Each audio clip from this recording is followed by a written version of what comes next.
On the 23rd of October 1944, the Japanese cruiser Takao was struck by two torpedoes from the USS Data. Crippled, she limped back to Brunei and was then moved on to Singapore, where she joined the cruiser Miyako. Here she would be further damaged by limpet mines from the mini-submarine HMS XE-3, which compounded what was considered already to be irreparable damage. And thus the vessel was left as a floating anti-aircraft battery until the surrender of the local Japanese forces in late September 1945.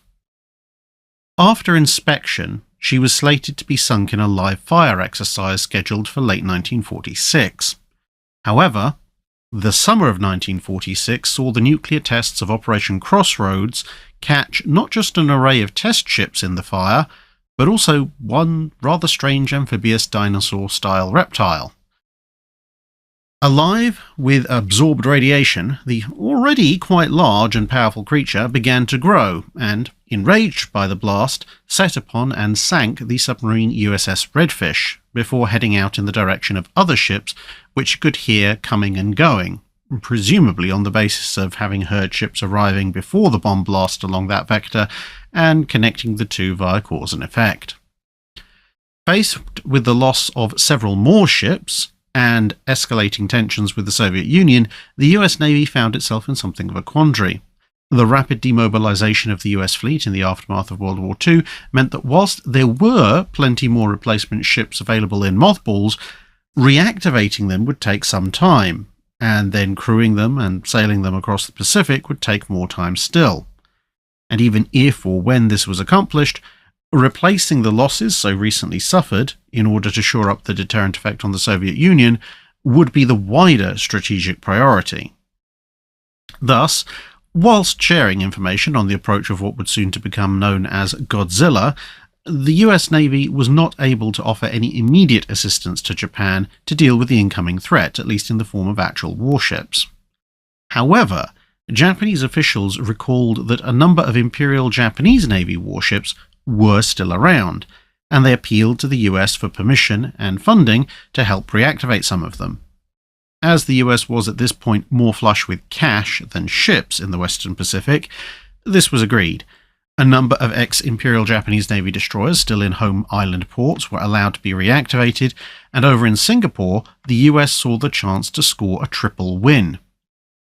There was a proposal to help pay for the accelerated repairs to the Admiralty 9 floating dry dock and King George VI graving dock, both of which had been damaged by Allied bombing in the latter part of the war. This would provide aid to an ally, the United Kingdom, whilst also meaning that the British would owe the US a favour. It would also mean that these two large, well-equipped dry docks would be available for use by US Navy ships operating in that part of the world, and, in the more immediate term, it would facilitate the repair of the more modern of the two ex-Imperial Japanese Navy cruisers there, since Miyako had already been taken off for scuttling. Thus, Takao, previously deemed irreparable, but now possessing enough funding to make her at least vaguely operational, spent about 9 months having her hull patched up, her weapons made operational, and some machinery restored to working condition. In late April 1947, she was released into the custody of a Japanese crew. Only about half her power plant was functional, and a number of more specific systems, such as most of the ship's radios, her main fire control computer system, and others, were non-operational, since these were specific Imperial Japanese Navy manufactured items that the British dockyard workers had no manuals, parts, or spares for. Additionally, most of the rangefinders had been broken or misaligned by the shocks of torpedo and mine explosions, and once again these specialist parts weren't available in Singapore. The plan was to sail the ship back to Japan, where these and various other key components would be sourced from what was left of ex-Imperial Japanese Navy stocks and infrastructure. This would then allow Takao to lead a small formation of the aforementioned destroyers in defence of the country. It was something of a minor miracle that she was able to set sail at all, but the work had been spurred on by the news that a number of US Navy ships were in the process of being recommissioned, and once in service they would head across the Pacific, and they would need access to the Singapore facilities to address any issues that their time in mothballs and a long voyage across the world's largest ocean might have caused. Takao duly set out, but nearing the Japanese coast, her crew received signals via their remaining basic radio equipment that the Godzilla creature was somewhat ahead of schedule and was currently in the process of being engaged by a pair of small minesweepers. Proceeding at her best speed, Takao was able to witness the surviving minesweeper detonate a mine in the creature's face, and it seemed that her efforts would not be needed. However, a few moments later the creature emerged and headed for the minesweeper once again. With a limited crew, limited radio, and no long-distance central fire control, Takao's crew, already at action stations, could not inform the minesweeper of their approach, even if the smaller craft's crew would even notice their transmission in the middle of all the chaos. Additionally, without the benefit of central fire control and direction, or even working long-distance rangefinders, long-range fire from the main battery guns was far too risky. Although monstrously large for a living creature, the exposed portion of Godzilla was, at this stage at least, still a relatively small target as far as naval artillery was concerned, and of course the friendly minesweeper wasn't too far away.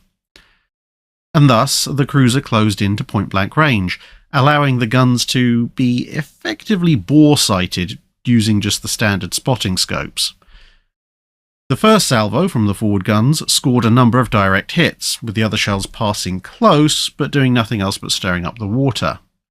Another salvo of 6 8-inch guns, as the ship heaved to port to avoid collision, appeared to fatally injure Godzilla and secure the minesweeper. Some of the crew thus rushed to the ship's starboard side to see if they could spot any remains. Unfortunately, the wounded Godzilla was now mostly underwater and very angry. The ship had not been able to restock its torpedo launchers, and it's somewhat questionable if such a close-range salvo could even have been made to work in any case, but a third salvo from the main guns proved once again quite accurate, but with only the creature's dorsal ridges showing above the water, the shells exploded in the water all around Godzilla without doing any further damage. Godzilla then burst out from the water, attacking the ship's forward superstructure and demolishing it utterly, the immense weight of the creature forcing Takao to heel heavily to starboard. Here, the lack of central fire control played into the ship's favour. Such a devastating blow amidships would otherwise have temporarily disrupted the ship's ability to fire, but since the turrets were operating under mostly local control already, the forward guns promptly slewed around and delivered 6 perfectly placed shots to Godzilla's flanks, following which it fell back off the ship with a roar of pain. For a moment, it seemed that battered Takao had just about scraped a victory, but it was not to be. Re-evaluating the threat the ship posed, Godzilla used an energy beam that would be dubbed a radioactive heat ray by Japanese observers to attack the ship from below. The massive energy unleashed mostly went straight through the ship and into the atmosphere, but the small amount that actually interacted with the vessel blew it apart. Most of the energy of this detonation came from the beam itself, but secondary explosions indicated that the ship's magazines had also been detonated. When the smoke cleared, nothing but small bits of wreckage remained as testament to the valiant last stand of the Takao.